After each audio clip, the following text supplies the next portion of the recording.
Mississippi and Alabama battling. Hi, everybody. Robert Williamson set to bring you the coverage. Let us take a quick look at the gentleman who will be on the floor first in this one. And there you have the starting five for Southwest Mississippi. Weeks, Drone, Hart, Lombard, and Joseph. All part of that starting lineup for the guys out of Summit, Mississippi, the Bears of Southwest Mississippi. Meanwhile, these five for Coastal North: Williams, McIntosh, Evans, Willis, and Bayeye. And the opening points in this one occur on both ends of the floor with the first possession.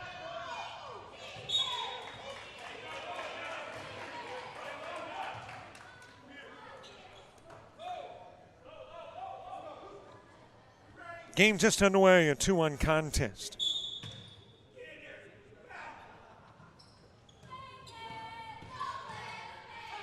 Outside of the paint, then outside of the arc with the give, the drive, and the reverse. It will not drop for Hart.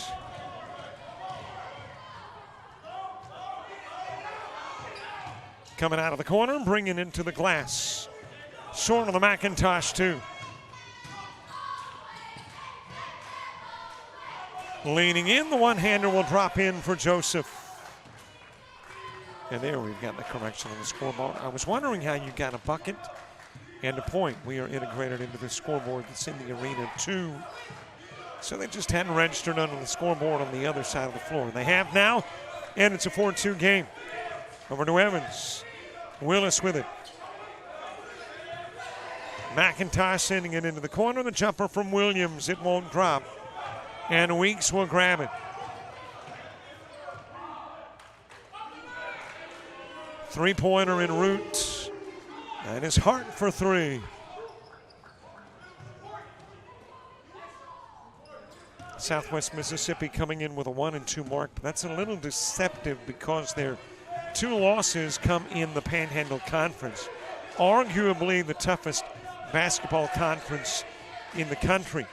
They have lost to Pensacola State and Chipola. Meanwhile, North coming in with a 1-1 mark.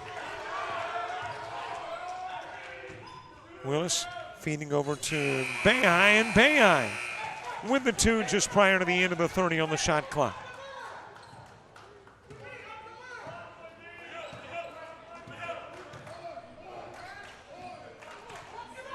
Over into the corner before picking up the dribble.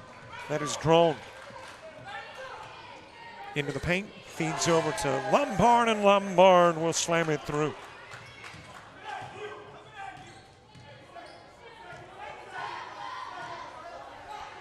Well, the AD of all the Coastals, Daniel Head, is here. That's dropped in from long range by Willis. And we talk with him at halftime. It's a pre-recorded conversation. We won't make him get up and head to the other side of the floor. Keith Griffin is with him tonight here. He's made the trip up from Bruton, Alabama. Head baseball coach at Coastal North now. Used to be East. Dropped in from long range by McIntosh. And North takes the lead.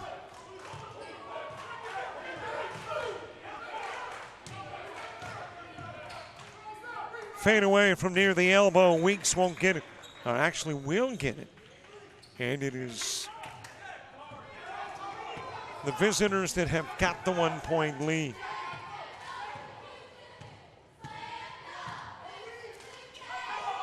Over to McIntosh. Then given to the timeline to Williams. McIntosh thinking about the three, puts it on the floor, pulls it up at the elbow. Over to Evans. Bayeye's got it out front. Shot clock down to 3, straddling the arc. Bayeye with a miss. Bourne grabbed by Lombard. And there is contact in the paint. It will be of the defensive variety.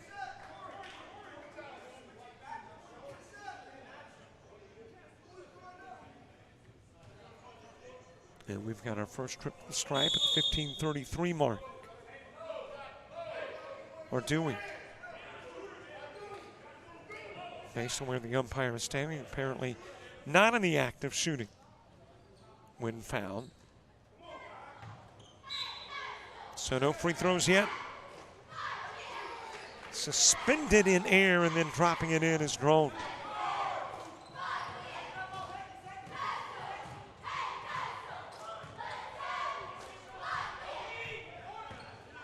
Bayeye flips it over to Evans. Willis on the floor with the dribble, defended by Drone. Back over and goes to Bayeye. Shot clock dwindling down. Williams lost it in the paint. Loose ball retrieved by Drone.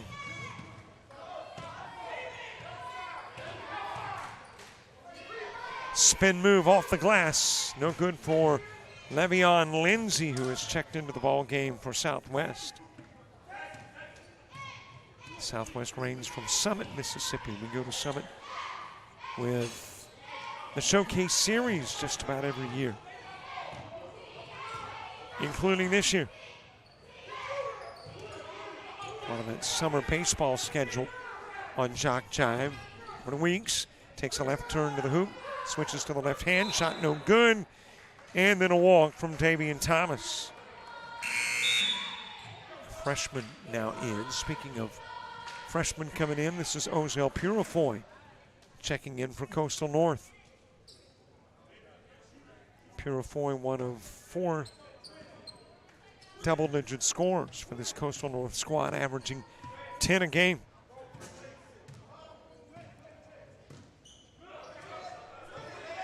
Coastal North, 166 points scored, 157 allowed in 2 outings. A win over Coastal South and a loss to Southern Union.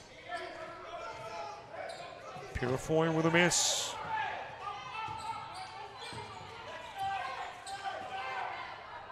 Three-pointer en route from Weeks. That'll misfire. Board grab by Willis. Zips it underneath. Dropping it in for an easy 2 is Evans.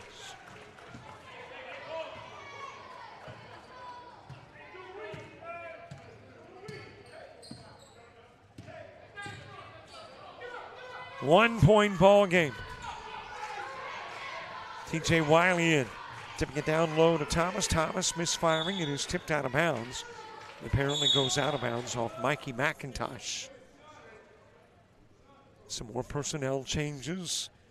Rontavious Blackshear coming in for the Coyotes. Abdul Bayeye with a brief visit to the sidelines, back into the ball game. Isaiah Moray is in for the Bears. Also Martin Drone back in.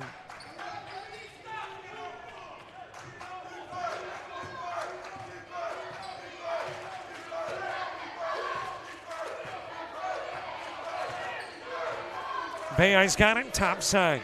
Nears the timeline on the right side. Over to McIntosh, to the elbow. Left the pivot foot on the floor and gives it to Bayeye. McIntosh putting up the 3 ball. Rims it in and out.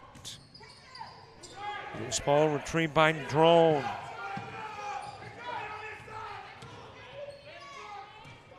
Over goes to Drone, and there is the offensive. Use the non-shooting hand to clear away the defense of Purifoy. Picks up the personal.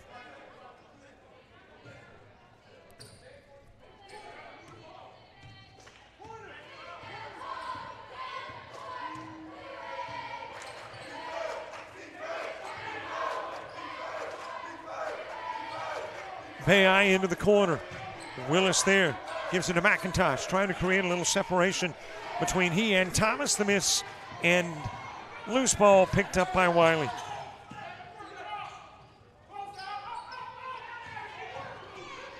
Into the paint goes Drone, gives it over to Thomas, and Thomas took a step. Inside 12 to play. Half number 1 in a 15-12 contest. McIntosh coming off the floor. In is Brayshawn Williams.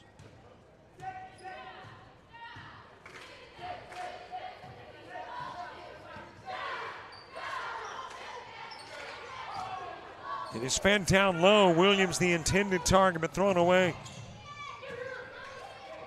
Able to retrieve it in the corner. Blacksher. Over to Bayeye. Feeds, and that will slip out of the hands of Williams. Joe Hayes Austin in, and off the floor comes Lindsay for Southwest.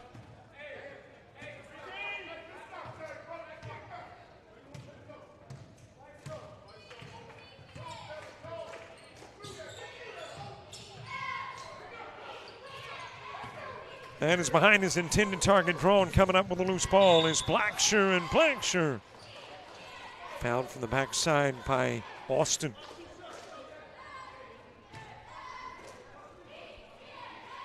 Southwest Mississippi out of what used to be the MAC-JC.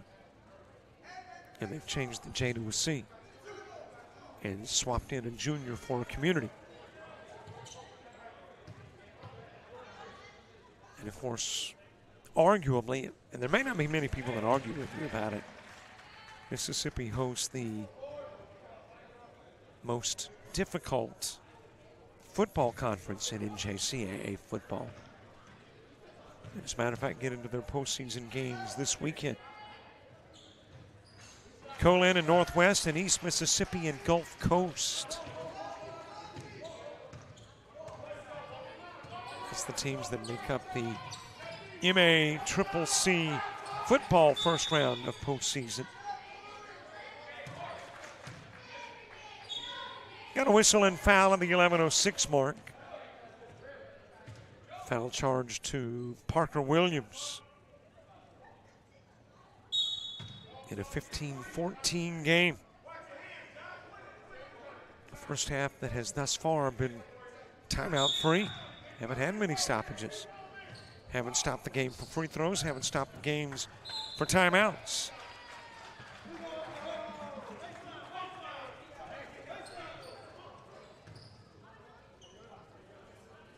Coastal North with an opportunity to reclaim the lead. Had it 10-9. And now a chance to make it a 16-15 or a 17-15 game. Over to Williams. Gives it back to Purifoy. Bears got it at the timeline.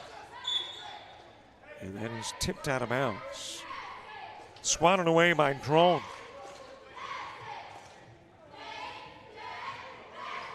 So North puts it in play right in front of the Southwest bench. Roselle Purifoy will handle the chores. Back to Purifoy. Gets it to Bayeye. Bayeye looking to the sidelines. Chuck Thomas, Taylor rather, with instructions.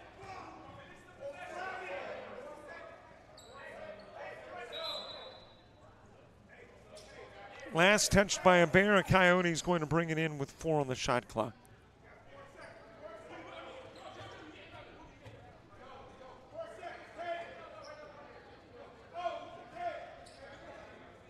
Purifoy to put it in play.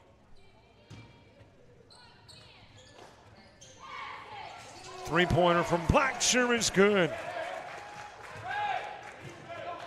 And the Coyotes get the max out of the possession. Leaded by 2. Foul committed by Joshua Whitehurst, who is in, the freshman.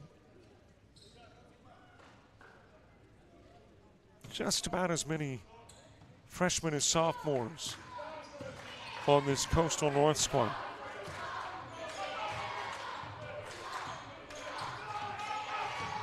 Joseph lost it, ball on the floor, dives to try to get it back. He and Purifoy fighting for it.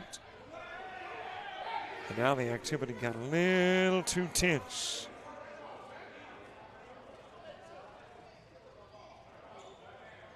And I like what I'm seeing very early in this season. It happened in the game prior. It happens here. Teammates stepping in to kind of pull their teammate away instead of teammates joining in.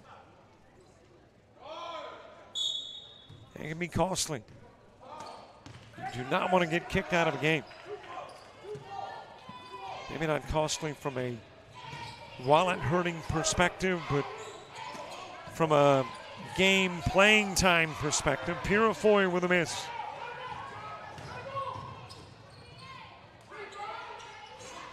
Three-pointer rims out for Hart.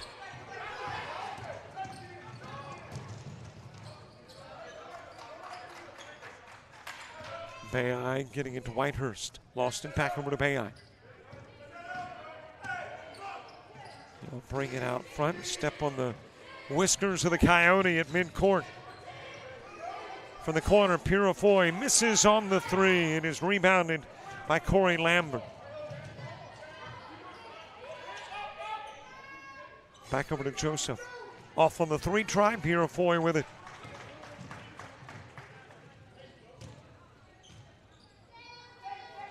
Out front it goes to Bayeye.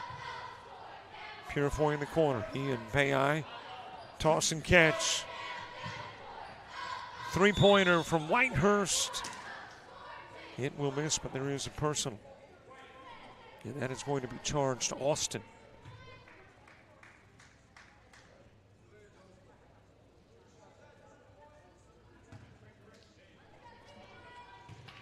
Whitehurst, the freshman, at the stripe shooting.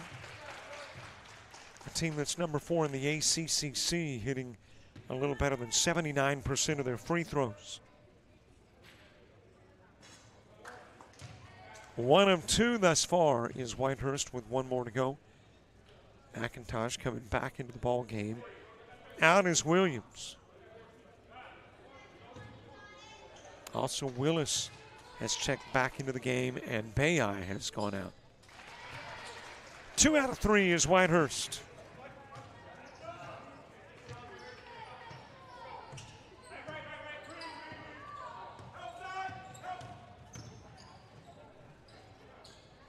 Into the paint, given over to Joseph. Joseph with a little pump, and the little pump included a little step.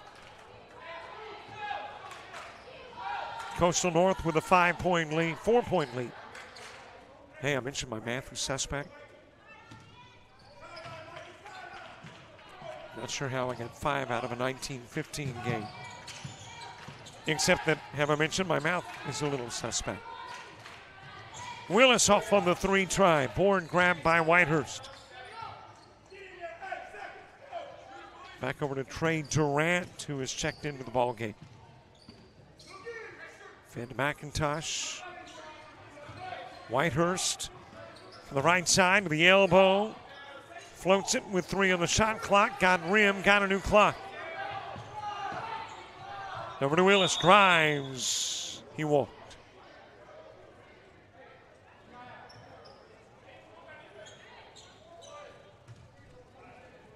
Southwest getting the ball back.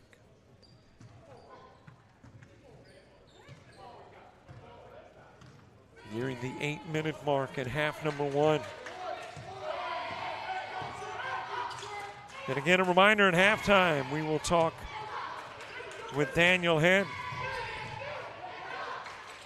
AD of all the Coastals.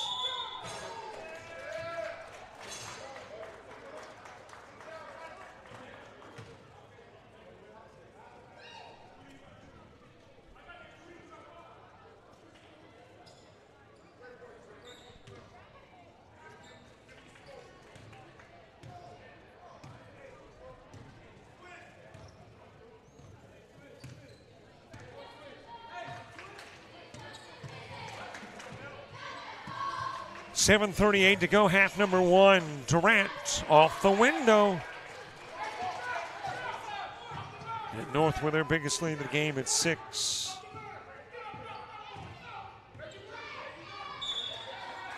That will be slapped out of bounds by Durant. Durant's gotten some quality minutes since coming into the ball game. Only averaged a couple of points in the first 2 outings of the season, but at the moment his play might be earning him some extra PT.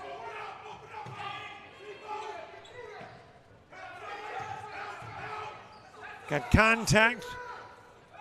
North wanted a whistle. Weeks wanted the shot. He didn't get either until the shot is missed and the whistle is blown. McIntosh picking up the foul that puts Weeks at the line.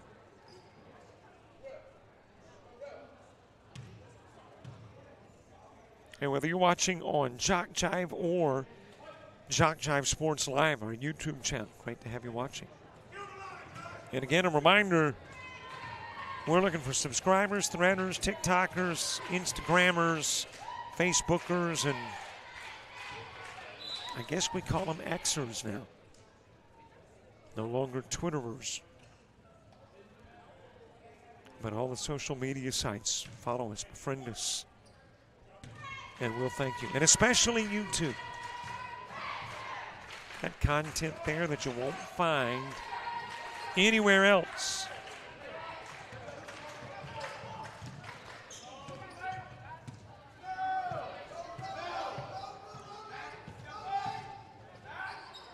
Over to McIntosh. Brings it into the paint, goes to the left side and lays it in.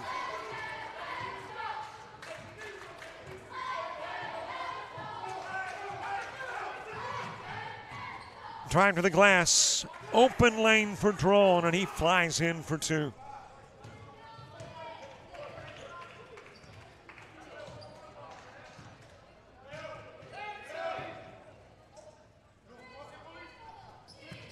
Over goes to Blacksher.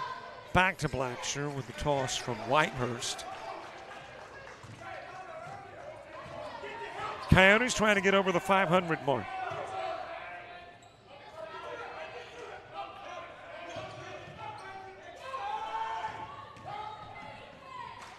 Weaving his way through traffic, then reaching to block his Blacksher. The traffic driver was Drone. But the pickup and put back is good from Weeks.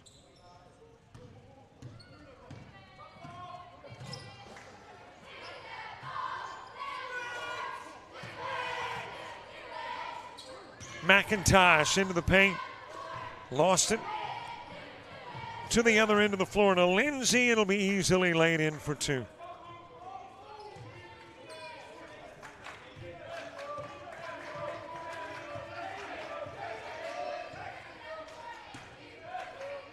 Well, I mentioned no timeouts.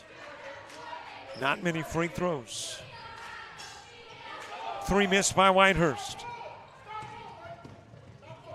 And we have put almost 15 minutes of basketball behind us in 22 minutes of real time. That's a quick game. But we all know how things can change. Quick 1 minute and slow the next. Durant. Back out front, it goes to Blacksher, eventually to the left side to Willis. Blackshear's got it back. Calling for Durant. He'll put up the 3 ball. He'll drop it in. And the lead is doubled. Goes from 3 to 6 on 1 shot.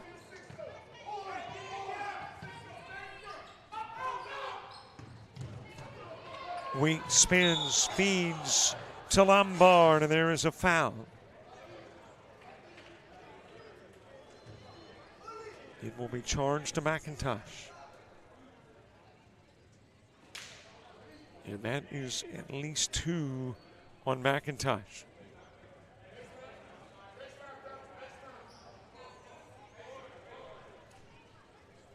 Weeks at the stripe, a 61% free throw shooter, averaging 14 points a game. Second leading scorer for Southwest Mississippi. Well, we thought there was going to be free throws, but apparently the officials say, hey, not yet. Not into the bonus yet.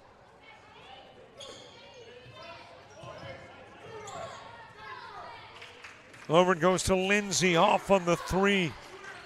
Rebounded by Willis.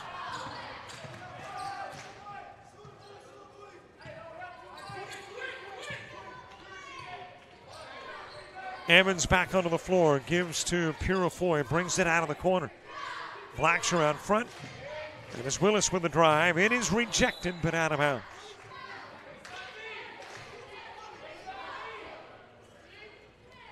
Well, in Georgia, they observed the media timeouts. So when we were there on Monday for South Georgia Tech and Tallahassee Community College, it took right at 2 hours to get all that basketball in.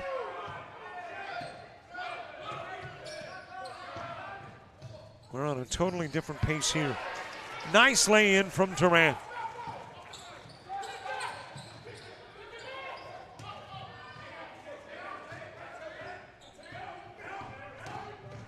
Weeks pulls up, fires from 6 feet out for 2.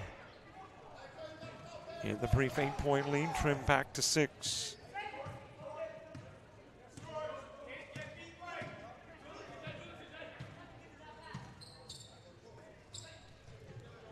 Quick Blackshear 3, got rim and came out.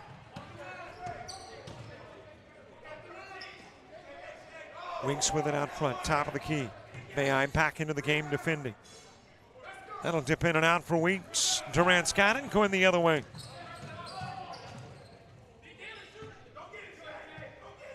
Coastal North averaging 83 a game. Southwest Mississippi averaging 80.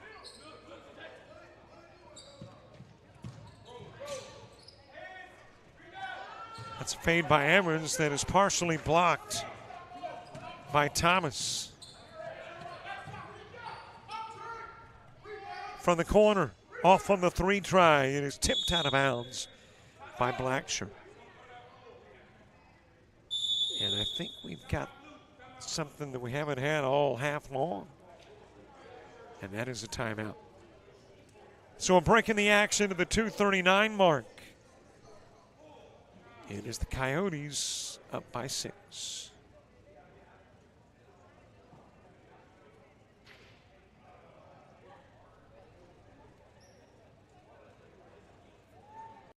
Preparing for surgery is like getting ready for the big game.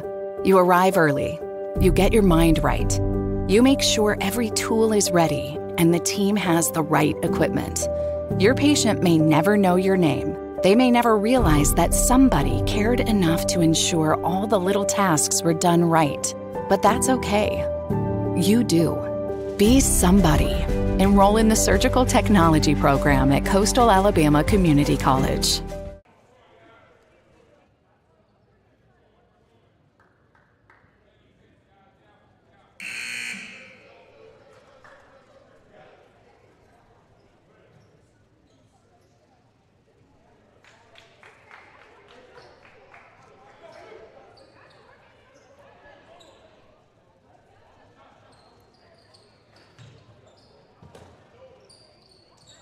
Two minutes, 39 seconds left to play. Half number 1.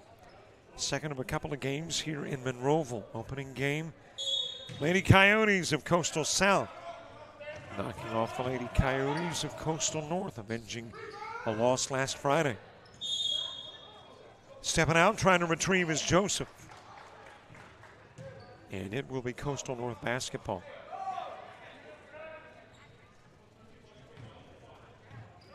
Friday football and basketball. Bayside Academy in the postseason. Audio only per the AHSAA on Friday. And then basketball with South Georgia Tech Friday as well.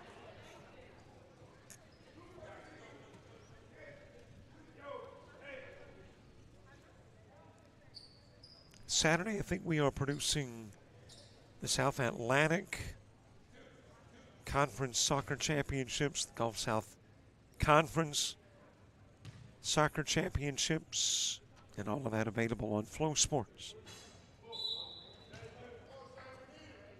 And also on Saturday, more South Georgia Tech basketball. Both the men and women play on Saturday, including the ladies against an ACCC team, Chat Valley, and the guys against an ACCC team, Coastal South.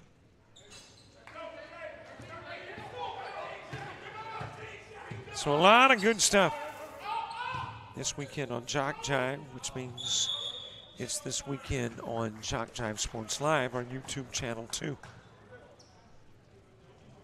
Austin stepped out of bounds. North will have it.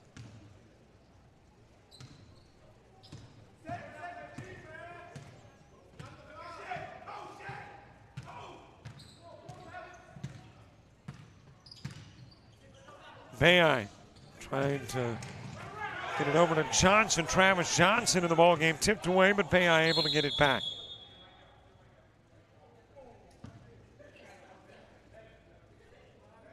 And I think we are going to do some clock adjusting.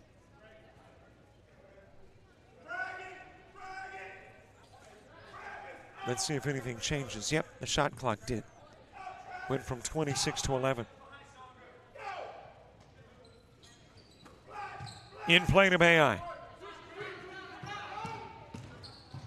Brings it into the paint. Off the glass, there is a push. And Bayeye will shoot 2 with 1:43 to play in the half. Full season of Coastal Alabama North and South basketball here on JockJive. Thank you very much to Daniel Head, the AD, and all the folks with the Coastals for the chance to bring you coverage as Bayeye hits his first of 2.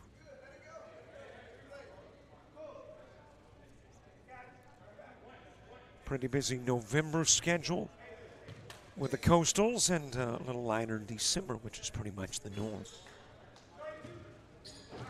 Bayeye 1 of 2. You know, there's a pretty big event in December, and that kind of slows the entire world down, especially the athletic one. Van der Week's lost into the paint. There's apparently a reason, and that reason just might be the guy who dipped his head, Johnson. So often you can pick up who committed the personal, not by the official, but by the body language of the players. Over to Drone. Gives into the corner and a walk by Joseph.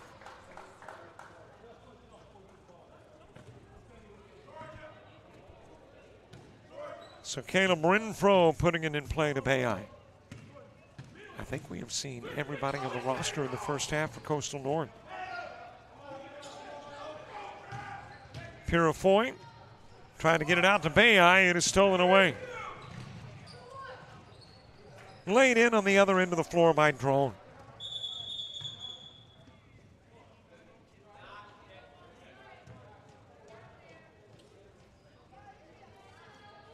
Exactly a minute away from that conversation with Daniel Head. Talking about Coyotes, construction, and conference. Purifoy working into the top of the key. Gives over to Johnson, shoots the 3. Board belongs to Lindsay. Drone makes his way to the paint.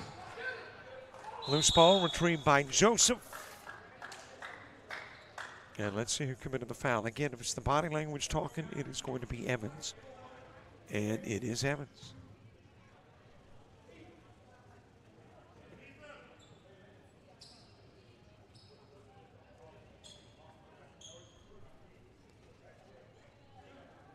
Joseph, a 20% free throw shooter, but obviously we are early in the year, probably hasn't been to the line often. And he probably just helped himself a lot percentage-wise with the first of 2. Morey back in, Hart back in, Lombard back in for Southwest Mississippi. Rebounded by Johnson off the miss, 1 of 2.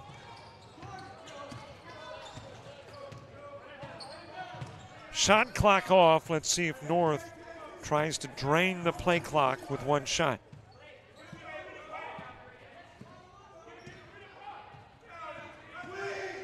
Bayeye out front. There is Ethan Anderson into the ball game to set the screen. Anderson just skies over everybody coming out with the board, but drew the foul in the process and will go to the line and shoot.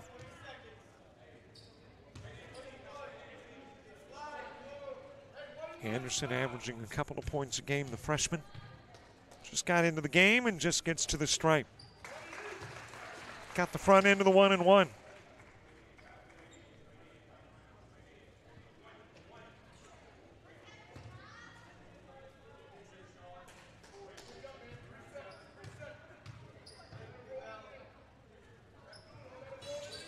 One of 2 goes Anderson.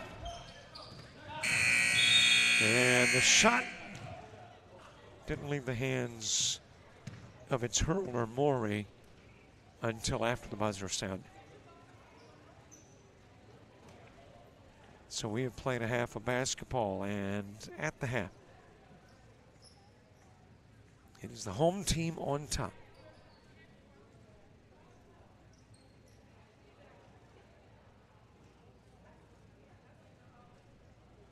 Well, we promised you that conversation with the AD and all of the Coastal's Daniel Head. It's right after this on JockJive.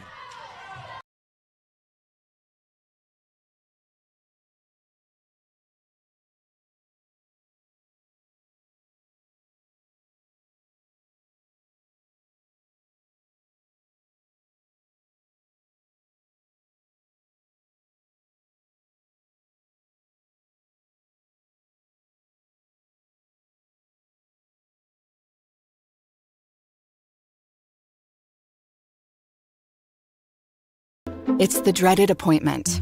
You've put it off long enough. You've run out of excuses. And now you've got to face your fears head on. Fortunately, there's someone there who won't hold your feelings against you. Somebody whose efforts instead will give you your best selfie smile. You'll thank her when it's over. Be somebody. Enroll in the Dental Assisting Program at Coastal Alabama Community College.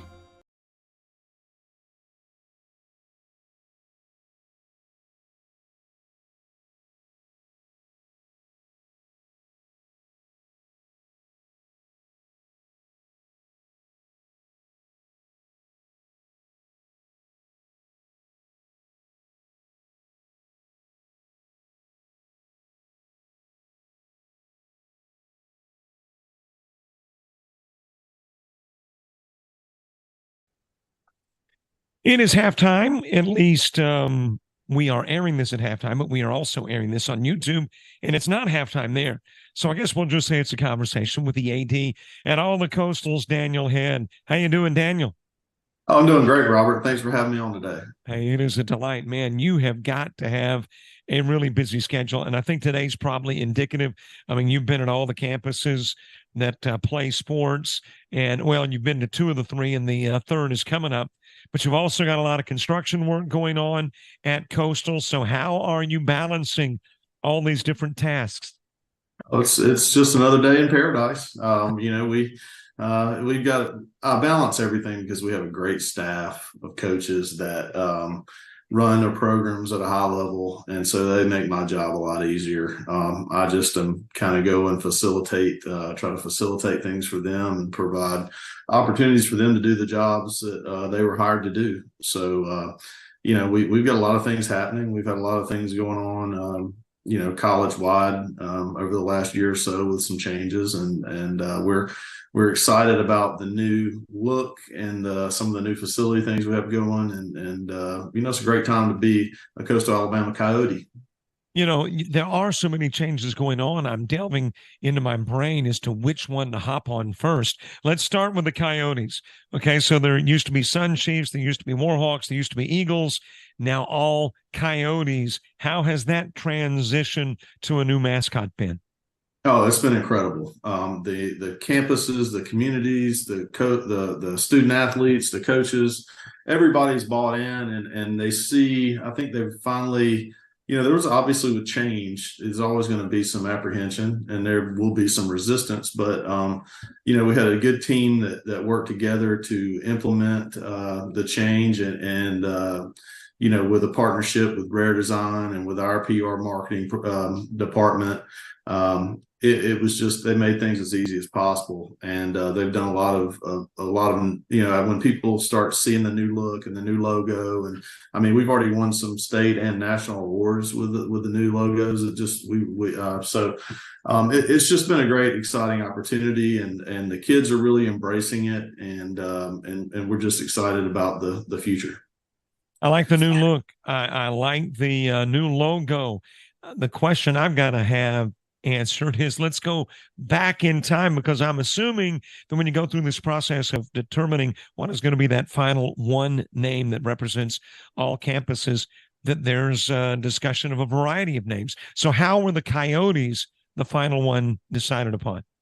Well, like I said before, Rare Design was a they're a company that's what they do. They do branding and logo designs, and what's unique about their company is they kind of like to tell a story and they want to learn about the organization. So this was a long, thorough process where they came in and they interviewed community members, alumni, students, faculty, staff. I mean, everybody that's been involved that would have an impact with the college, and they kind of wanted to understand what were some of the trends and what were some of the familiarities and what with all of our athletics and the communities and some of the characteristics, because obviously when you design a brand, you want it to represent some of the characteristics that you feel your organization has. And so through that, they determined some of the consistent things were loyalty and familial, but also intense and things like that. So they gave us a lot of direction to tell that story. And when we did release the rollout of announcing the name and all that, we had a video that kind of explained that process and explained why. And I know you aired that, so you've seen it, but yeah, that is a lot of where that comes from. And then we kind of had a few different options that we were talking about, and there were some rumors about different things, but we settled on the Coyote, and it also is a very prominent member of the community here. I mean, you can ride down the road at night, or you go, a lot of people hunt, live around rural areas and heck, populous areas these days where, you can find coyotes roaming around, and they have a lot of, cool characteristics. And then once we decided what we wanted to go with, their design team just did a phenomenal job on the look, and we couldn't be more pleased. Obviously, we're limited at halftime because I think we probably can go through a couple of halves on the information about things going on in Coastal. So let me hop over to construction. A lot of renovation going on, and specifically having an impact on play in the gymnasium is the work there at Coastal South. So when do you think that gymnasium will be available? Right now, we are planning on there's some games on the schedule in early December. I think it's December 3rd, 4th, something like that. We will be in the gym for those games. I actually just spoke with the project manager today. She's in Bruton. She's with another facility another facility improvement in Bruton that we've been doing with the HVAC unit here, and she assured me that everything was on track for, basically when we get back from Thanksgiving break, to be able to at least, for most of the building to be accessible, but for all the, for practicing and games and all that. I mean, I went in yesterday, the bleachers are in, the floor's down, it looks great. And so it's really proud of all the work and all the commitment. And, there's been a year of, a lot of people having to adjust and work around it. And that's a little frustrating, but you'll take a little bit of a frustration for a year to have long-term, a nice long-term solution. For those of us who have not had the opportunity yet to go in and take a look around, what are the differences? I mean, do you still have at South that band stage on one end and the crow's nest about mid part of the floor? Is that still part of the makeup? I don't think so. No, I think the crow's nest probably still there. The band stage is gone. It's just the bleachers, we've got the gold chair backs. They look really good in there with the black frame. It's the floor. We got a couple of neat surprises there on the floor that we don't want to reveal right now, but it's a really cool look there. It's just real clean and new gold assemblies, motors on the things that lift the goals up. I mean, it's and the bleachers were pushed in yesterday, so I didn't see them pulled out. Like I said, they just installed them last week, so that was my first opportunity to go in and look. So I got to kind of get a sort of a preview, but not a full functioning preview yet. All right, let's hop outside of Coastal and into the conference where there's now two divisions, 1 and 2. You've got a Coastal that's a 1, you got a Coastal that's a 2. How has that been thus far? I know it's very early, and as a matter of fact, really some of the teams just now beginning division play, but how has that been? Well, right. We just finished up our fall seasons, our volleyball, which volleyball in the state of Alabama right now is all Division II. So both of our teams play in the Division II conference. Our Coastal North team in Bruton, they finished third in the conference and went to the postseason and had a great year. And finished strong there. Our men's and women's cross country teams in Bruton. Our men's team is actually competing a first year program. We finished fourth in the conference in the regular season tournament, and we qualified for nationals. So, first year we're headed up this weekend. Coach Nims and her crew, they've just done an outstanding job of just taking on the new program and going out and working hard, and they're going to be competing in the national cross country meet this weekend in Huntsville. So that's another just unheard of accomplishment for a first team year program. So we're excited about that. Now we're rolling into basketball season, which that's where the D1, D2 really starts to affect. We have our Monroeville Coastal North teams are Division II. Our Bay Minette teams are Division I. So they'll play in different conferences. They actually play each other in non-conference also, and they've already played once in the non-conference. And actually, the women play tonight again in Monroeville. So we're getting those non-conference games out of the way, and then they'll start conference play in a few weeks. And the cool thing with all those sports is we have an opportunity to be conference champions, and both at both places. Mm-hmm. There's no interconference competition. We could go win national championships, and at both, we'd have a Coastal South and Coastal North national champion. I mean, so that's one of the things that with the realignment, you want to allocate your resources to be smart and fiscally responsible. And so, we had 3 teams all playing in the same conference, and only one could be a champion. And that's kind of frustrating a little bit if you're allocating your resources all with only one opportunity, where this time we have 2 different teams that can have a clear direct path and not cross each other to be conference champions, state champions, national champions, however that works. And that, I think that helps show more viability and why we have multiple teams and multiple programs on different campuses. Okay, now I got to ask, you got 2 Division II volleyball teams, though, South and North. So what was the thinking behind that? Well, that's just that's the conference mandate. All of our teams are Division II, so that was kind of an exception to everything else. But all of the individual sports are the same, like your golf and tennis.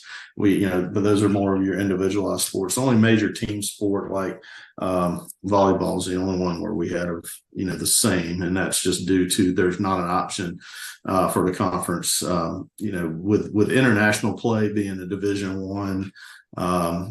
In Alabama, you can't have international scholarship students. And so we're at a competitive disadvantage in volleyball because most of your highly competitive teams in volleyball are going to have basically probably 75% international players, and it's just a totally different game. And so, our conference has never been really competitive at the national level of Division I. So that we all moved to Division II, so we'd have an opportunity. Wallace Hansville won the conference championship, and they've got a legitimate shot to go win the national championship now. And, they've been a dominant team in Alabama, but they've never really had a chance to compete nationally in the national tournament in Division I over the past few years. So. Daniel Hand, always great talking with you. We hadn't conversed since last year, so I wanted to get you on the air so we could find out the latest in regards to Coastal. Great job. Love the Coyote logo and how that has transferred into a great athletic look. And we'll talk again during the course of the season. That's great, Robert. We're proud of it, and thanks again for all you do for us. It's a great partnership that we have with JockJive, and just do a first class job, and we're proud to be able to have partnered with you guys and have this relationship. Thanks, Coach. All right, have a great evening. You too.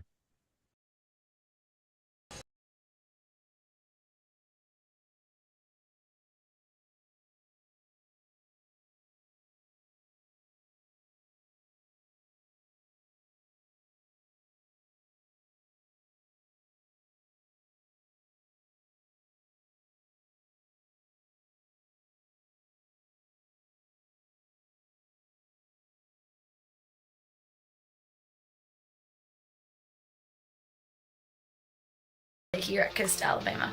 But I'm gonna head over to the student union and maybe meet some friends, and then I'll head to class.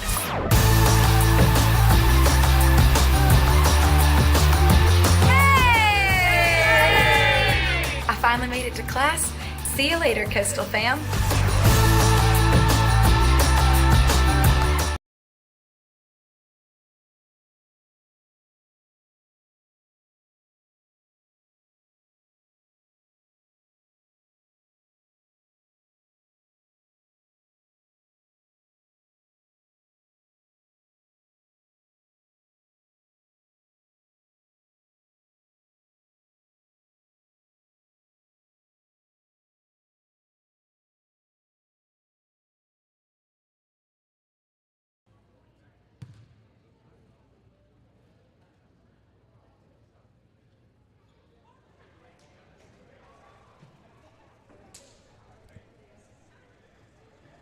At the half, a 32-27 advantage, Coastal Alabama North. A very quick first half of action, compliments in large part to the minimum number of trips to the free throw line and to the lack of timeouts. There was only a single timeout called in half number one. So if you could do that every night at the gymnasium, well, then ball games might end a little earlier. We get to the house and be jumping on something like a midnight snack before midnight. But hey, some games take longer. First possession. Unlike the first possession of the first half for the Bears, in which they scored on that opening one, they do not on possession number 2 of half number 2. Bayeye giving a top side. Willis back over to Bayeye, who will make his way to the opposite side of the floor. Nice little thread-the-needle pass. McIntosh getting fouled by Lombard. And McIntosh will head the stripe.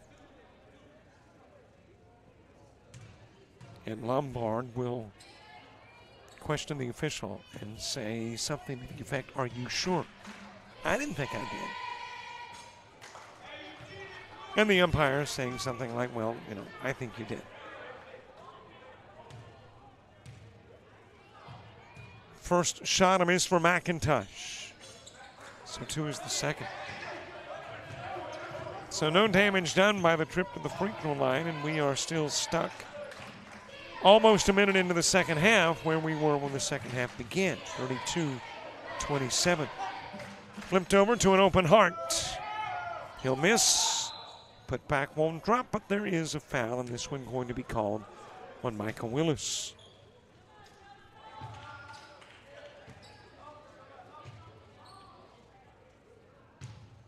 And let's see if we can get our first points of the second half on this end of the floor at this strike.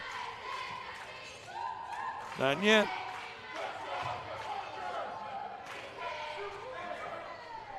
One more for Joseph.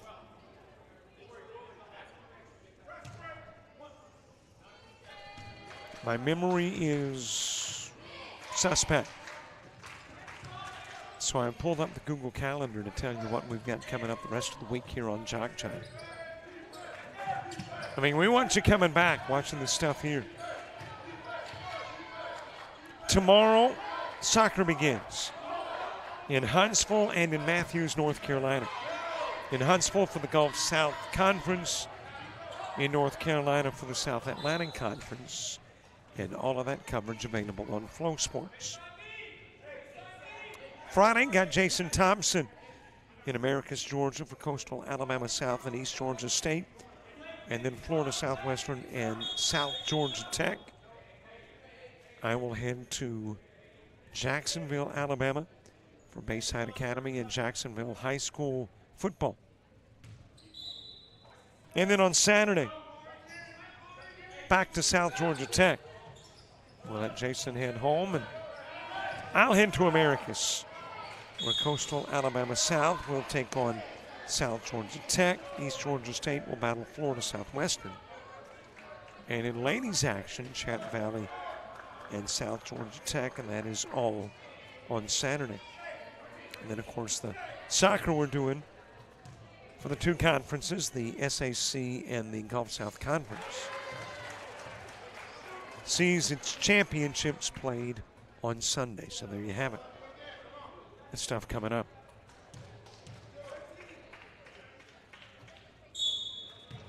McIntosh missed shot number 2, but I think he got a break in that the whistle to bring in a player was blown. So he's going to have one more opportunity to try shot number 2. And he'll miss that one as well. Well, my apologies, too, for the occasional break in voice. Joseph able to get it in despite the defensive efforts of Evans. I have no idea what's going on with the voice. I do know I'm not going through adolescence. You know, that happened, about 13 years of age, and the voice would crack. That's been a lot of 13-year groups ago. I mean, if you took every 13 years, I'm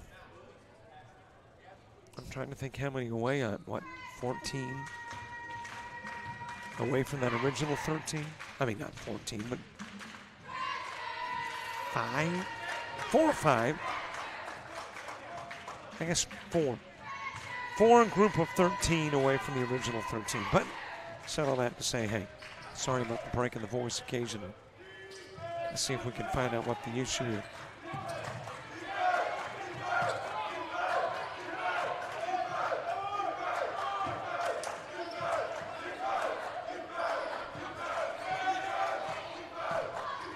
Couple of minutes into the second half. Fed over to Willis. Willis bringing it out of the corner. McIntosh has got it. Little bump between he and Drone. Feeds over to Williams. And it'll be brought in for the baseline after the infraction on Blake Hart. So Hart called with a foul. North bringing it in from the baseline in a very slow start to the second half, point total-wise. North with 1, Southwest Mississippi with 5, and it's a 1-point game. Williams to Evans, gives over to Willis. Back over it goes to McIntosh. Bayeye, three-pointer. Dropped it in the bottom of the barrel. First, second half field goal comes from long range for North. Into the corner to Hart, trying to match the 3. He misses, and there's a foul on the floor. And that, I think, is going to be called on Willis. Willis kind of backed his way under the would-be rebounder. Picks up the personal. Austin coming in for the Bears.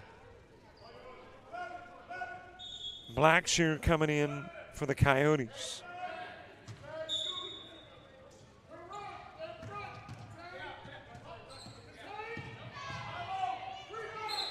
Lean in by Drone, and they'll draw the foul. I believe they called that on Evans.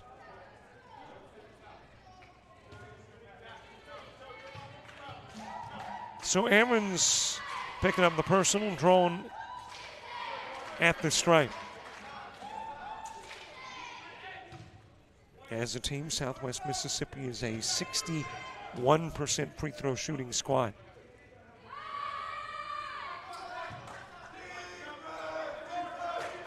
Drone 1 of 2.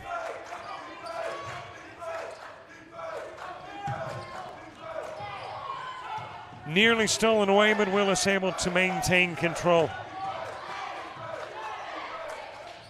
Off the front of the rim and dropped in by Evans.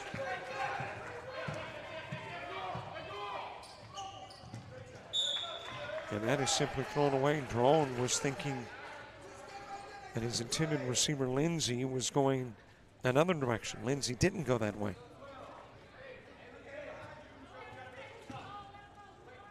And it'll be Coastal North basketball.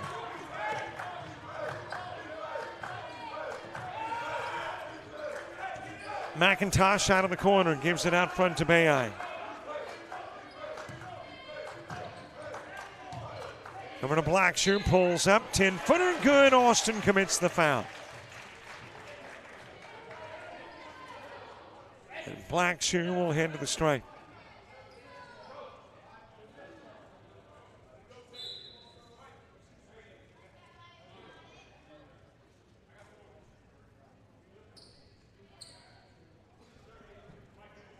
Just a little over 16 to play in this one, half number 2.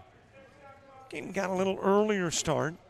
Typically these doubleheaders 5:30 and 7:30, but tonight 5 and 7. And 2, you had a first half that didn't consume a lot of time.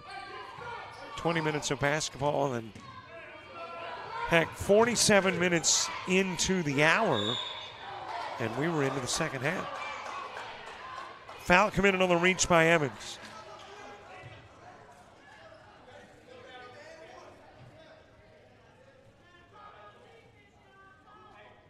Weeks shooting, averaging 14 points a game.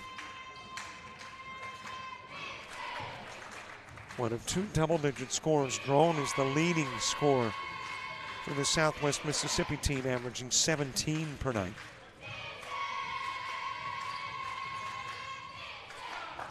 Losses to Chipola and Pensacola State. And a win over Baton Rouge Post Grad Academy.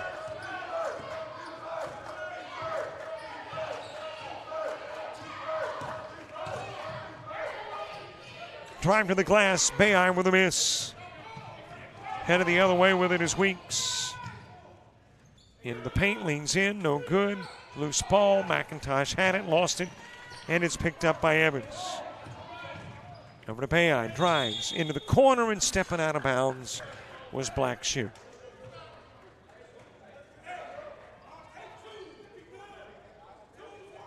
So Southwest Mississippi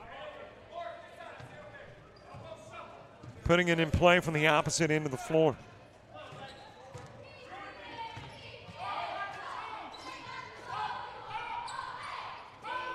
Handed over to Hart. There's the jumper from the top side. No good from Drone.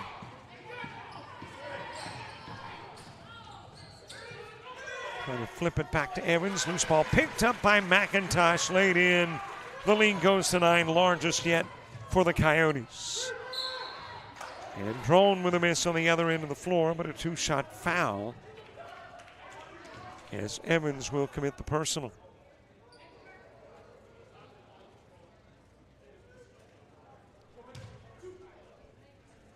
Coastal North has lost to Southern Union, beaten Coastal South. And they will be back on the hardwood on Monday as Delgado comes to town, and we'll be here for both the women's game and the men's game. And again, a little earlier start, 5 and 7 versus 5:30 and 7:30.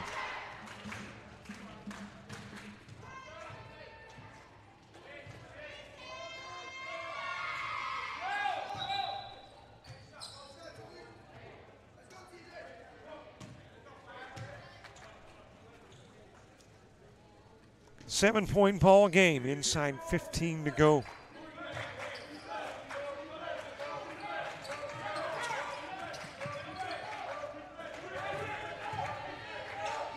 Purifoy now in the game. Ozell Purifoy, the freshman guard. I think just about everybody on the bench got a chance to get into the ball game in the first half. There were few exceptions. Bayeye with a 3 ball.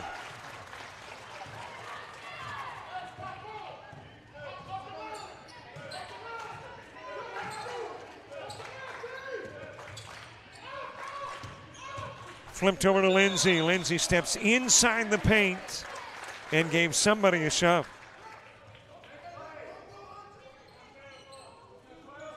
Picks up the foul in a 10-point game, our first double-digit lead of the day. Opening game didn't have one. This one does at the 14-15 mark. Our first time out in the first half came at the 2:39 mark. First time out in half number 2 now with 4:15 to play.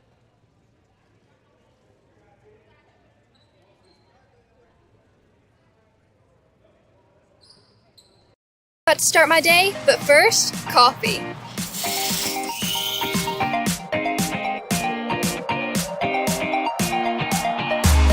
Here with my coastal crew.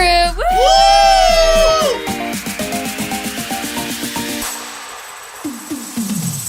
And that's how I end my day at Coastal Alabama Community College.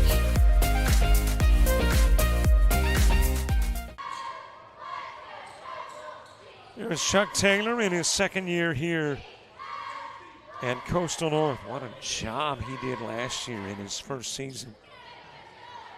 Spectacular year.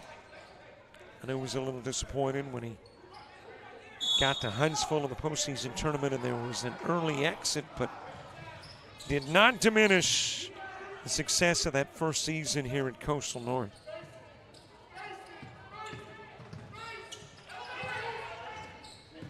Bayeye over to Blackshear.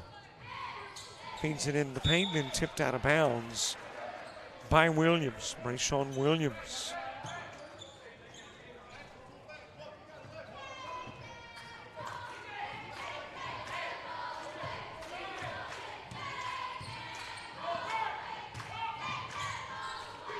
Pull-up jumper for Wiley. TJ Wiley with a miss. And I mentioned it in the first half. And the same principle holds true in half number 2. You want to know who committed the foul? Just look at the body language of Lombard, who comes out and Weeks comes in. Also in is Moray. Or actually out is Moray. And back in is Joseph.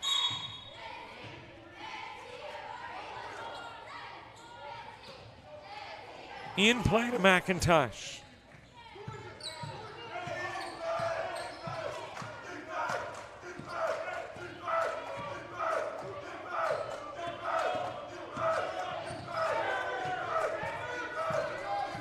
Bayeye running the point. Got it top of the key. Defending is Hart. Brings it to the glass. It is rejected by Weeks. 6 on the shot clock.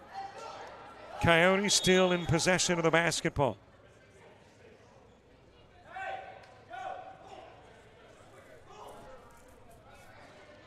Here comes Drone back into the game. Hart will go out. In play to McIntosh to Bayeye. Not a lot of time to work with. Bayeye got the look. 8 feet out, no good, but McIntosh with a board. And 20 put back on the clock. McIntosh with a drive, able to accelerate past Weeks.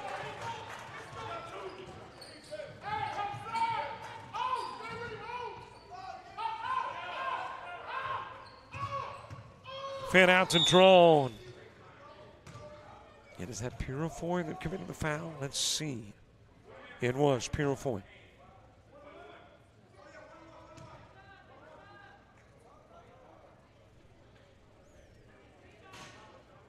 So Purifoy picking up the personal. Drone going to the line, shooting a 1-and-1. Well, and unlike the first half, we're going to have a lot of second half free throws as Southwest Mississippi and Coastal North already into the bonus with right at 13 minutes still to go.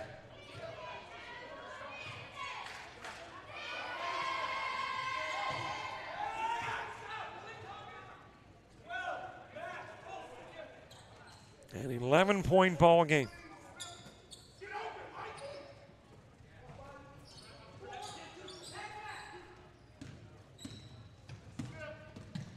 Bayeye flipping it down to McIntosh. Over it goes to Williams.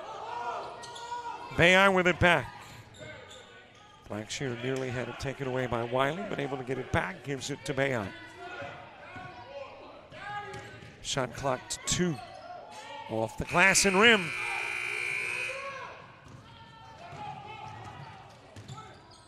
Handed back over to Joseph.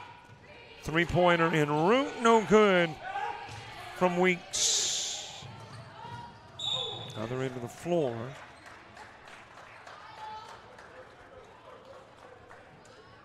And the foul has got Williams shooting.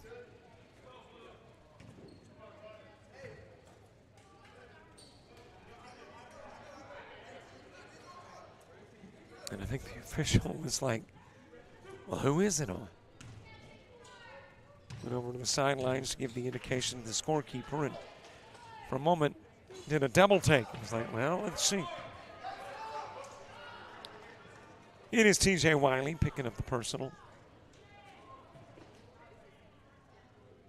And Williams shooting. And a 10-point contest. Rebounded by Joseph. And we've got a foul on the other end of the floor.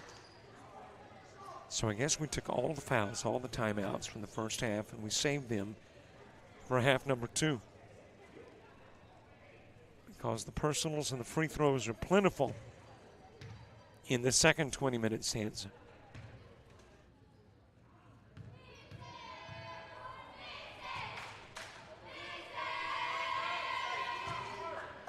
Drone making his first.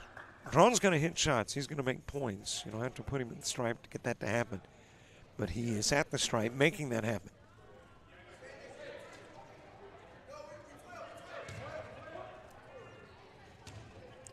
Cuts it inside 10-9.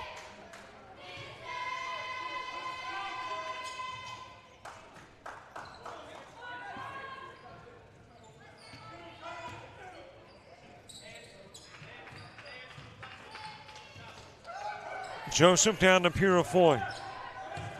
Out of the corner comes Blackshear. Whitehurst gets a little closer, misses, rebounded by Wiley. And there was another foul. This one called on Johnson. And another trip to the opposite end of the floor.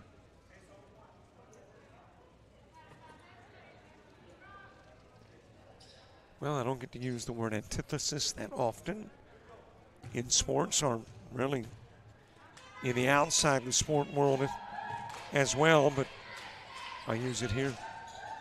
One half the antithesis of the other. Quick to not so much.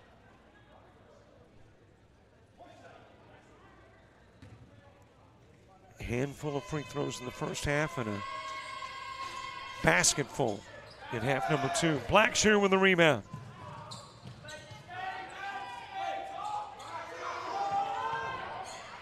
Wide open in the corner.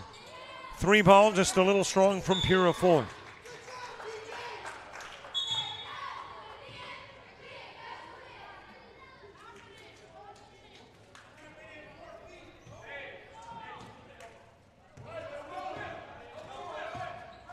Seven-point game. It's been as much as 11. Drone with the drive. Johnson reached in, tried to take it away, and there was another foul. This one called on Johnson.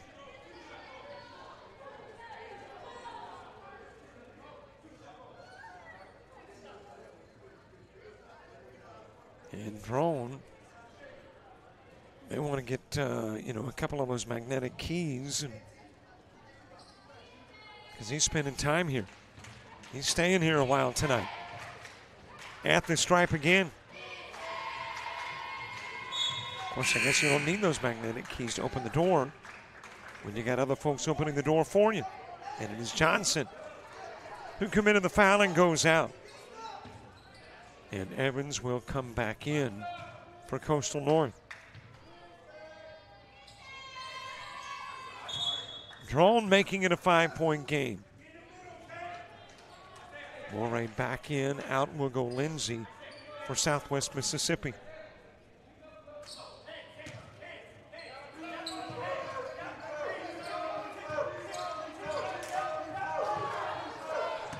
Stolen away, Drone's got it, feeds it down low. Wiley has it blocked by Purifoy, but that's goaltending.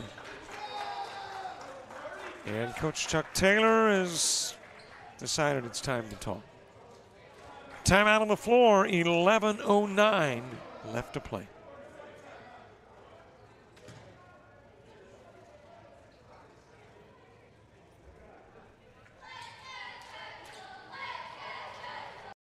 What's up, y'all? Here at Coastal, Alabama. I'm about to go and get this leg day started. Let's get it.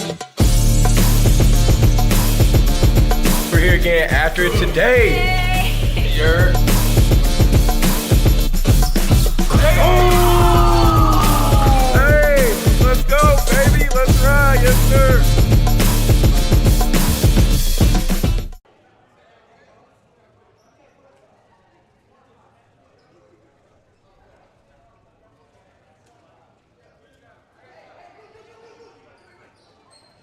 $11:09 left to play in this one. 48-43. Coyotes lead. I've seen, by the way, the shortening of Coyotes taking off the C and the O, and it's Y-O-T-E-S. So my question is, because certainly I want to be cool, refer to them as the Yotes or Yotes. That's my question, though.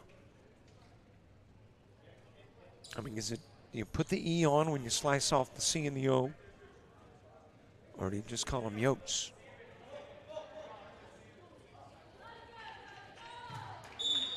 Hey, these are the things I dwell on. You know, I take the drive home and go, Yotes or Yotes? I mean, I'd be leaning towards Yotes. You know, Coyotes. Love the new mascot name, the branding of Coastal Alabama. The folks that did the Texans did the Coyotes. So you know that it's quality. McIntosh for three. Off on the shot, Wiley with the rebound.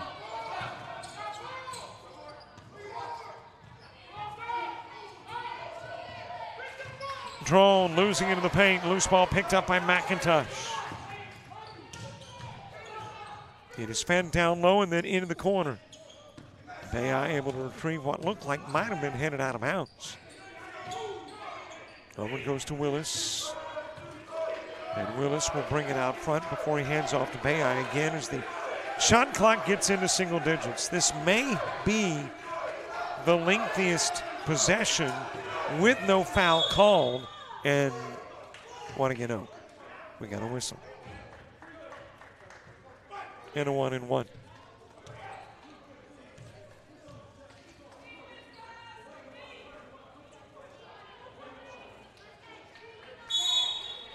In that halftime conversation with Daniel Head, I wanted to ask, but you know, you've only got so much time if you're going to squeeze everything into 15 minutes of halftime. You've only got so much time to talk and so many topics to cover, but I really wanted to know some of the other mascot names that were considered before they came up with Coyotes, which to me is perfect. A drive and a Wiley two. And a one-point ball game.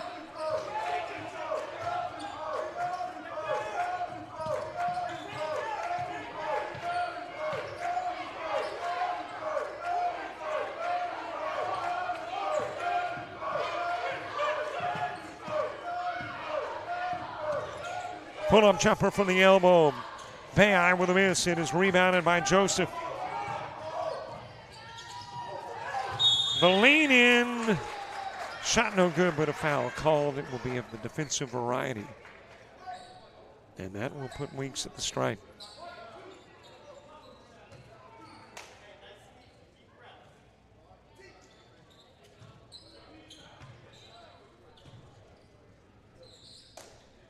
I mean, you hear things as far as rumors as to what the mascot name was going to be. I would like to get the specifics, and we're going to be talking with Daniel Head again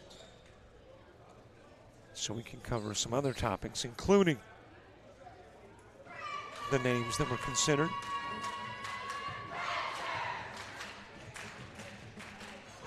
Weeks missing his first, trying to tie the game up at 48. And the Coyotes have been stuck here for at least 11 bare points.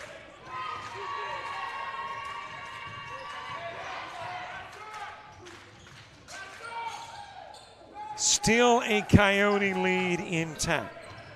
It's precarious, but it's there.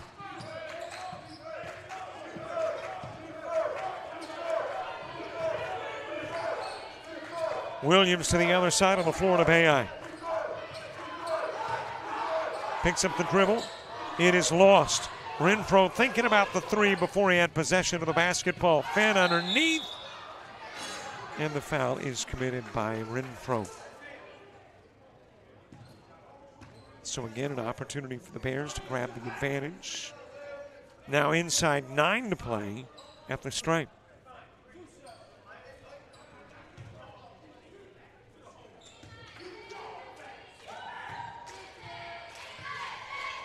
Southwest Mississippi will, in their next outing, head to the house, play in Summit, and take on Southern Shreveport. It's a Region 23 team. The Region 22 team in Coastal North.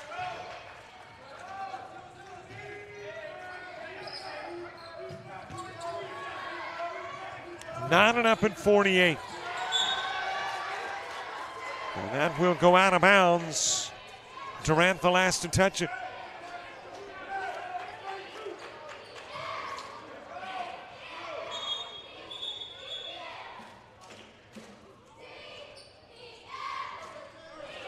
.38 to play. A lot of time left in this one. In a 48-48 contest, and a Coyote team that's gone ice cold. They had a 48-37 lead. It's an 11-0, now a 13-0 run for Weeks and company.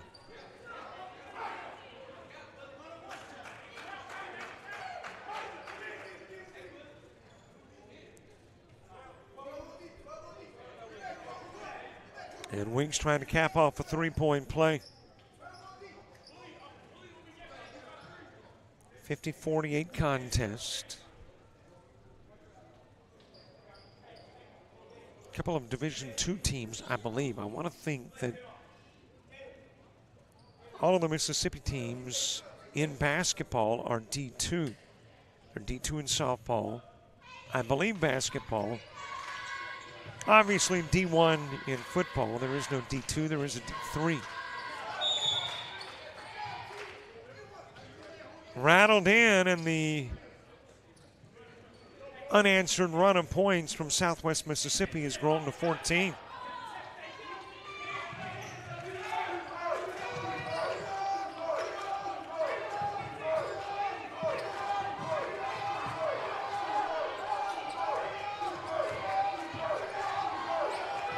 McIntosh sending it over to Renfro. Bayeye at the moment getting a breather. It won't last long. He'll be back on the floor shortly. And McIntosh fouled by Thomas. Playing McIntosh a little too close. And let's see if the Coyotes can snap this 14-0 run by the Bears at the line.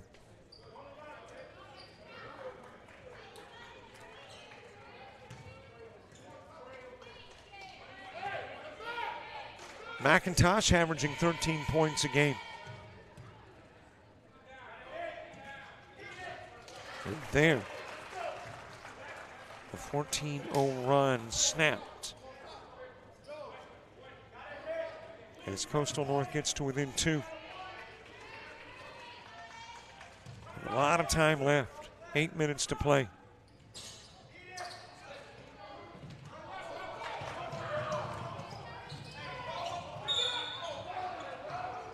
There's another foul.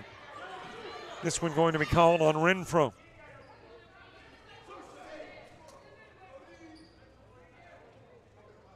And apparently Southwest Mississippi into the double bonus.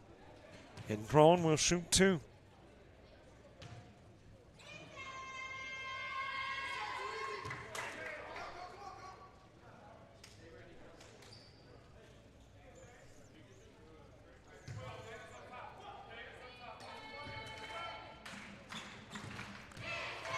We are back here in Monroeville on Monday. Won't head to Bay Minette until December. Should have the renovations to the gymnasium complete by then. We'll hand to Bay Minette in December.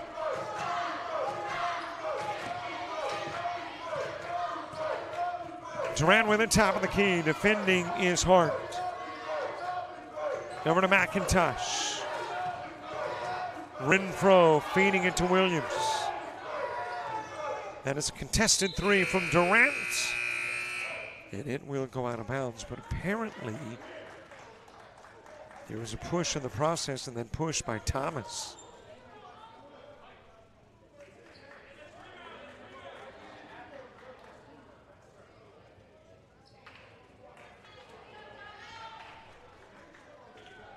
So McIntosh to the line. He's the guy that snapped the 14-0 run. This is the first of two in a 4-point ball game. 2-point loss to Southern Union. An 11-point win over Coastal South for Coastal North.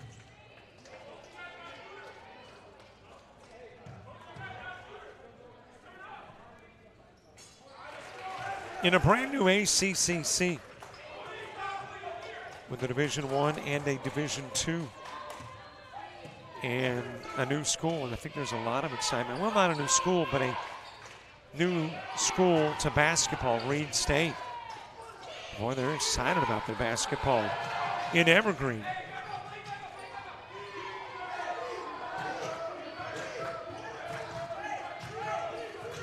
And I think that excitement tends to carry over, at least to the moment, wherever they go. So when the new kid on the block comes to town, you're a little curious. Blacksher. I think he was trying to get the pass to Evans. Winds up in the hands of Bayeye. Bayeye with a miss on a long range two, rebounded by Lombard. Drone's got it on the other end of the floor. Bayeye and his defense goes by. Drone drops in the points. And there is a full timeout with 6:33 to play. Southwest trying to pull away. Coyotes trying to keep it close.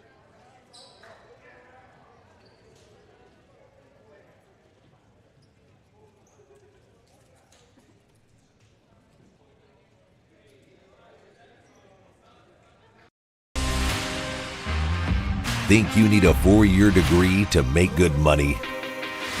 Think again. Get training in your own backyard. Master a skill to land a job fast. And start your path to a career that pays. Discover welding at Coastal Alabama Community College. So what are you waiting for? Fans of all ages here tonight, and there's one of them that says, I love my basketball, but it's nap time. Time to cop a few Z's.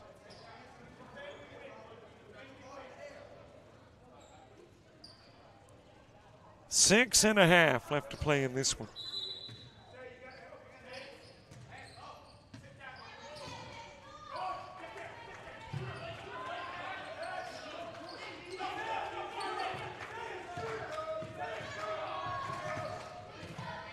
Over to McIntosh. Willis near the elbow. Wide right, and the rebound belongs to Morey. Hands it over to Drone as we get close to the 6-minute mark.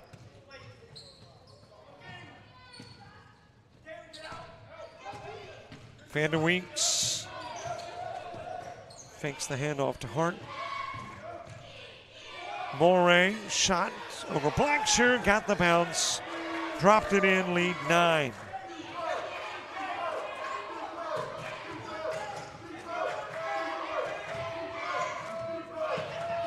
And Southwest Mississippi has gone on a streak that has seen them outscore Coastal North 22-2. Tipped out of bounds by Drone.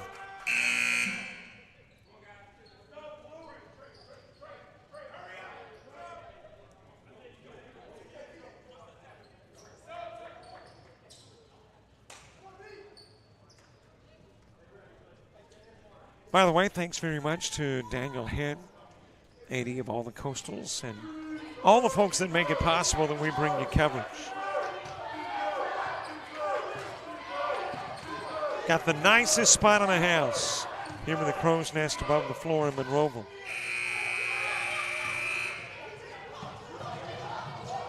And looking forward to a venture to Bay Minette. Three-pointer. That is Wiley. And taking a look at the new digs.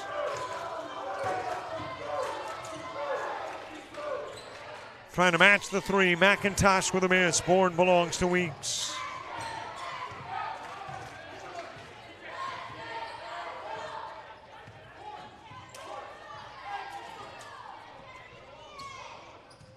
.444 left. It is stolen away by McIntosh.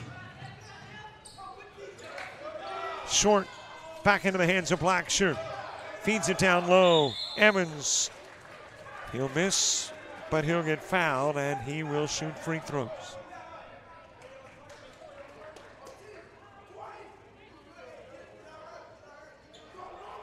And Coastal North trying to break out of the doldrums.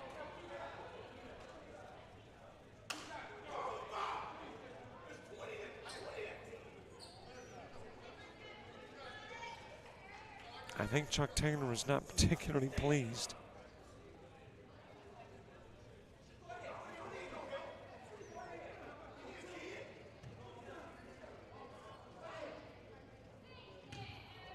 And I think that frustration is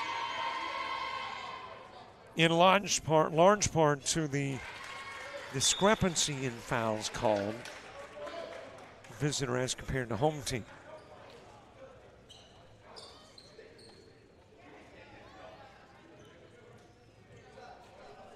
Still time to get back into the ball game, but as I mentioned in the ladies' game, there is a point in which the clock is no longer friendly.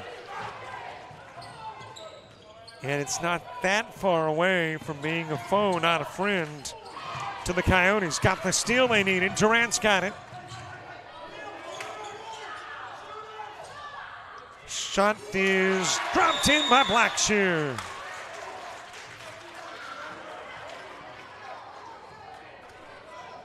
And the Coyotes trim it to 7 and ask for time.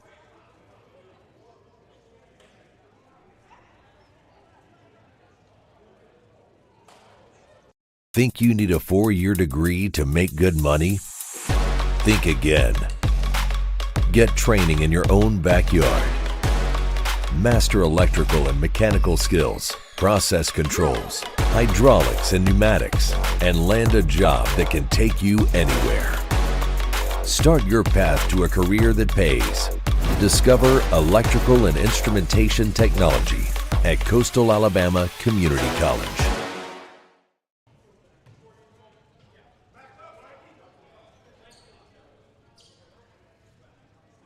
A 3-possession ball game with 4 minutes and 13 seconds to play.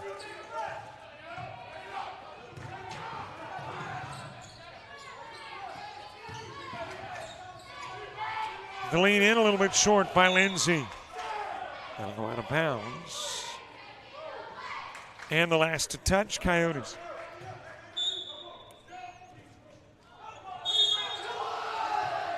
Drone the bucket, Drone draws the foul.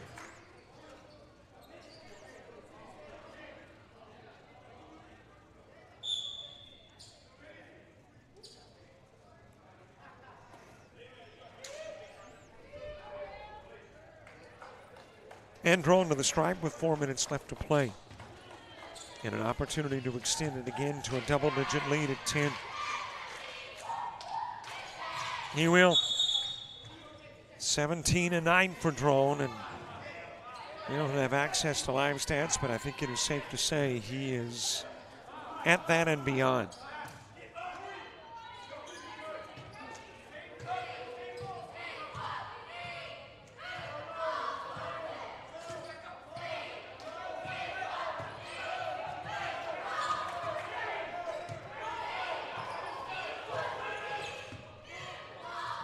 Durant over to McIntosh. Nice feed back to McIntosh for 2.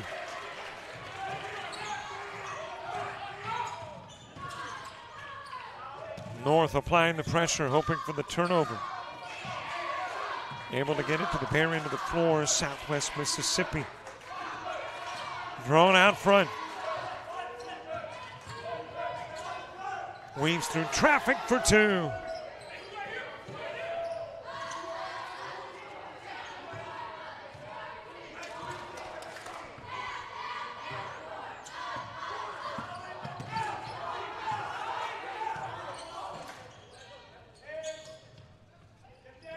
Durant back into the corner. There is the 3. It is good. Joshua Whitehurst, big bucket. Makes it a 7-point game again, but this time inside 3. Stolen away by Durant. And then nearly taken away by Moray, but he'll commit the foul in the process.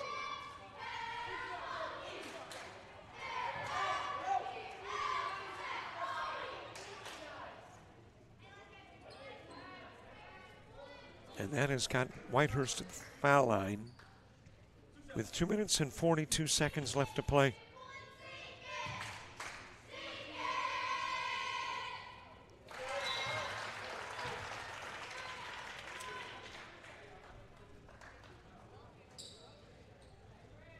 Bears and Coyotes on a Wednesday night here in Monroeville.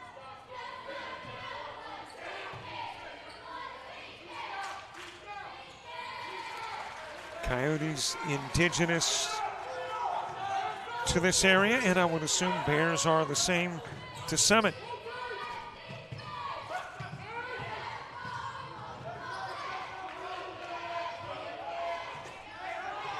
Five-point game, and Southwest would love to run some time off the clock and get points. Coyotes would love to get the basketball back without points scored by the Bears, and they're going to do it. It's got to reach around. Weeks trying to hook the defender. And the Coyotes with a chance to make it a one-possession ball game.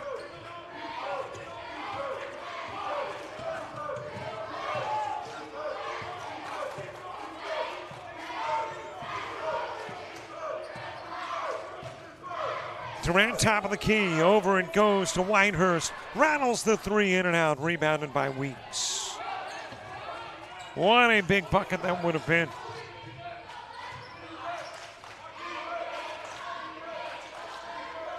Over to their floor leader, Drone.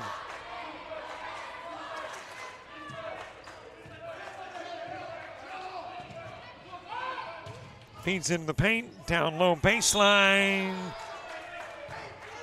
Lindsay's going to the stripe.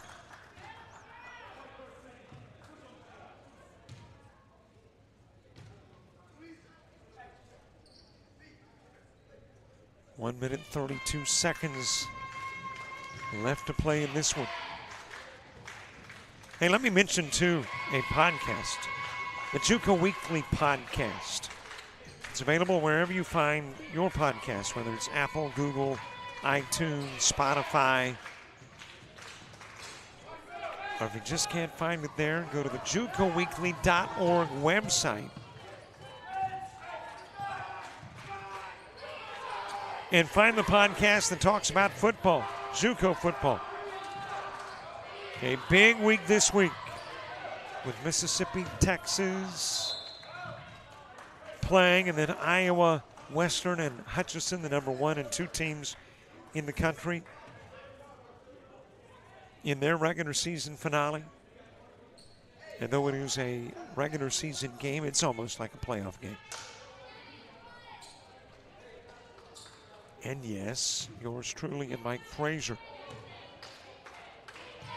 host the podcast, available wherever you watch your podcasts.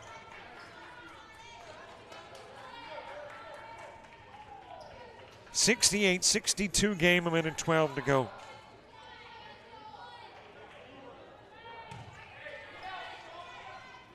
Don't forget, if JUCO basketball is your cup of tea, got it on Friday, Saturday, and Monday. Got football on Friday, too. Nearly stolen away by Evans. And let's see, was there a foul committed? There was, by Weeks.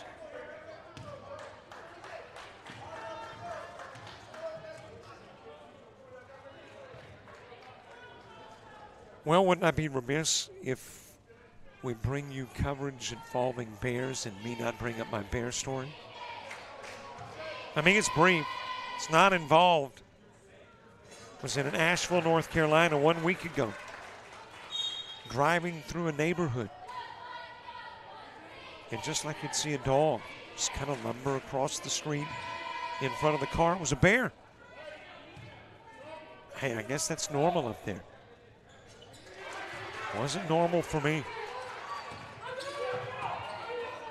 Got a different kind of bear walking the court here in Monroeville. 10-second violation or a timeout. It's a timeout asked for by Southwest Mississippi because they were about to get that 10-second violation in a 2-possession game with less than a minute to play.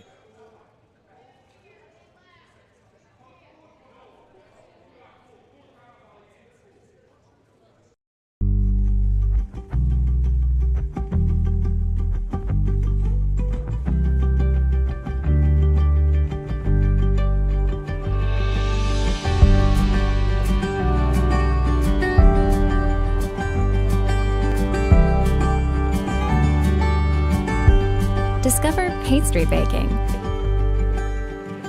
at Coastal Alabama Community College.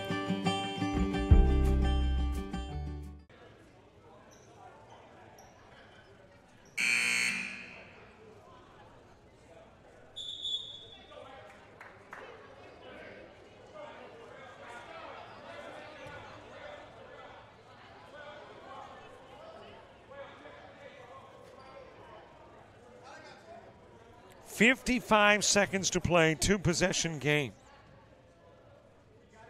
And the defense of Coastal North forcing the Bears to call a timeout.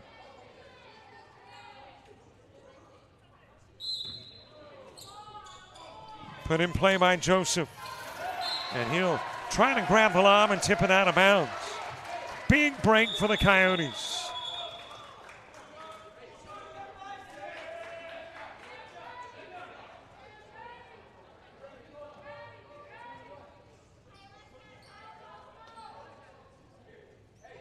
And an opportunity to make it a 1-possession ball game.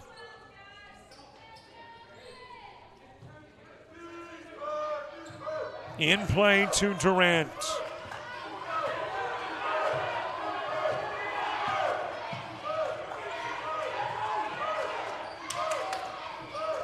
Back into the corner, the three-pointer off the rim, no good for Whitehurst, but he is fouled.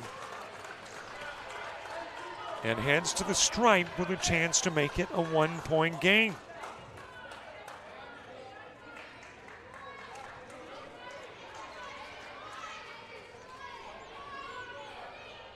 .42 seconds left.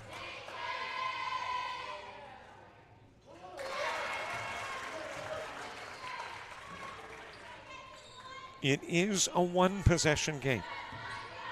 Now a chance to make the 1-possession game a little narrower. And it is a little narrower. And now a chance to make it a 1-point game.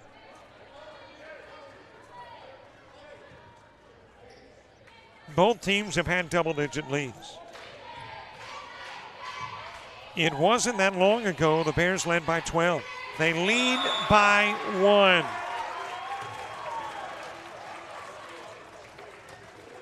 .42 seconds left. Don't you dare go anywhere. A barn-burning finish coming up. You're organized, driven, focused, ready to create the life of luxury in the most beautiful and unique locations, locally and around the world. Discover hospitality management at Coastal Alabama Community College.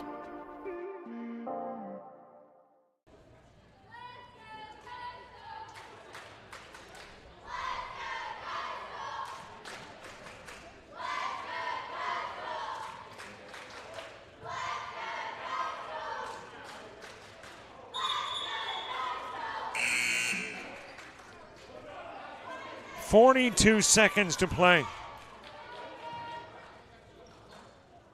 A 1 point and 1 possession game.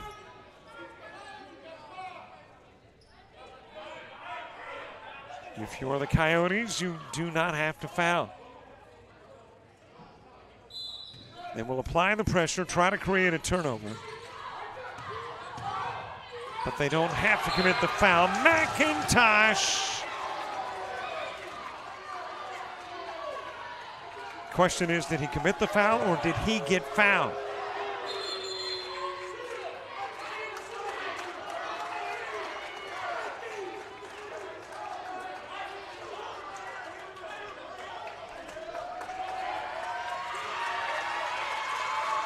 Well, there's your answer.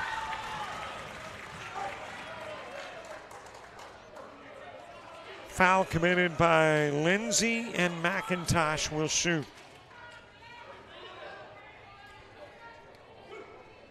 And McIntosh, a 58% free throw shooter with a chance to give the lead to Coastal North. He'll miss the first of 2.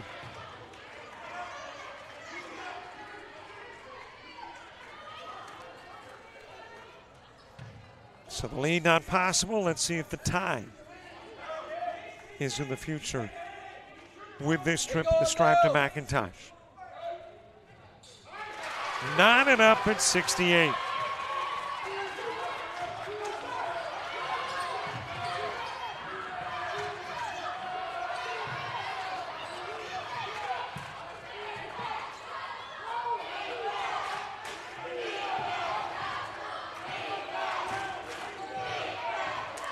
Drone with it. Clock winding down. Flips it over to Weeks, who leans in for the 2.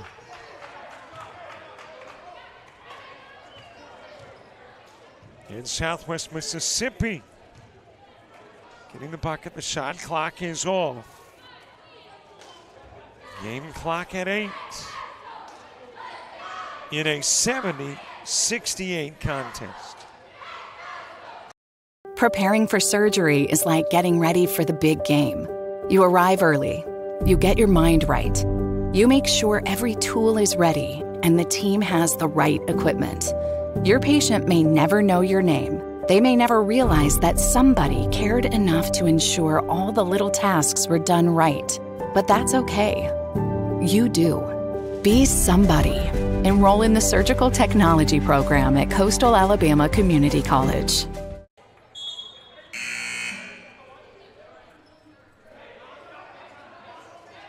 Couple of seconds added to the clock. Shot clock is off. So we have taken it off of the scoreboard. And now the timeout has been extended by a second timeout call. So we're back in 30.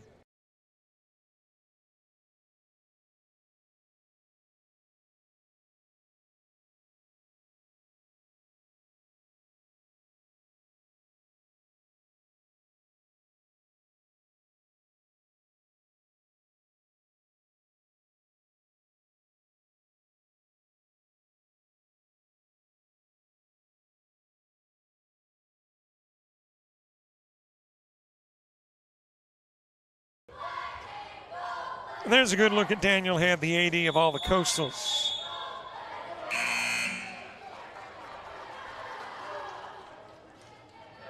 Enjoying the game, enjoying a conversation. That's with Keith Griffin, baseball coach at Coastal North. Hey, this is a game you can't leave. I thought maybe they had left. They were seated midway of the floor on the other side, but no, heck, you can't leave this one.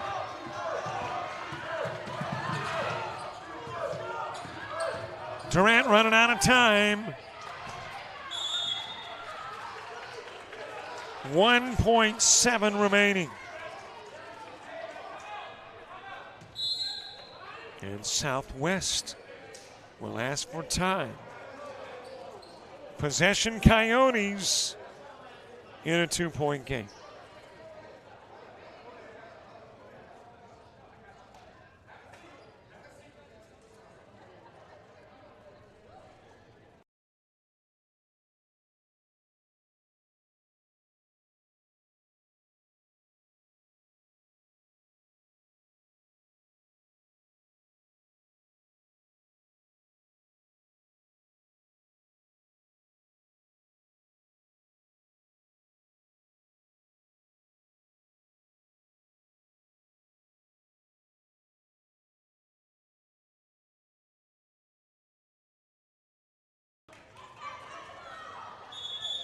Well, I wouldn't do it, and nobody would hold me up if I would. These cheerleaders are fearless. I would be saying, put me down. 1.7 remaining.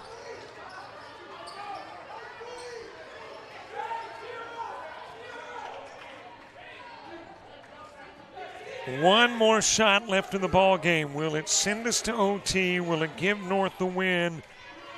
Or will the Bears claim their second of the season? And now a timeout asked by Chuck Taylor as your chess game continues. Took a look at the defense of Southwest and says, okay, here's what we'll do. We'll talk, and we will be right back. It's the dreaded appointment. You've put it off long enough. You've run out of excuses. And now you've got to face your fears head on. Fortunately, there's someone there who won't hold your feelings against you. Somebody whose efforts instead will give you your best selfie smile. You'll thank her when it's over. Be somebody. Enroll in the dental assisting program at Coastal Alabama Community College.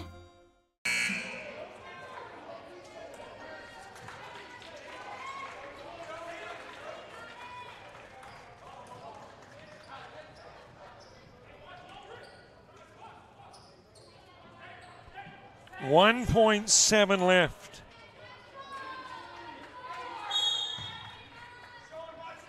One play. Can it be executed? Give it to Blackshear. Shoots the three. Banks it off the window. North wins it.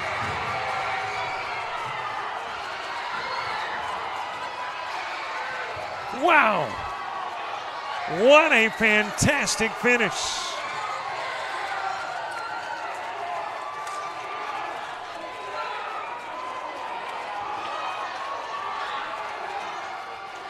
Coastal North putting up the prayer, and it is answered.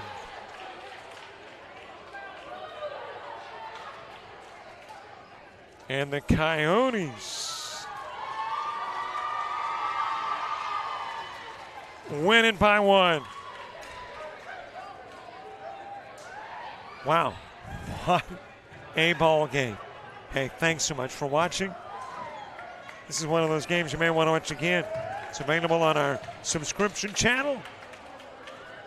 71-70, Coastal Alabama North. Thanks for watching. For all of us with Coastal Alabama's and JockJive, I'm Robert Williamson. So long, everybody.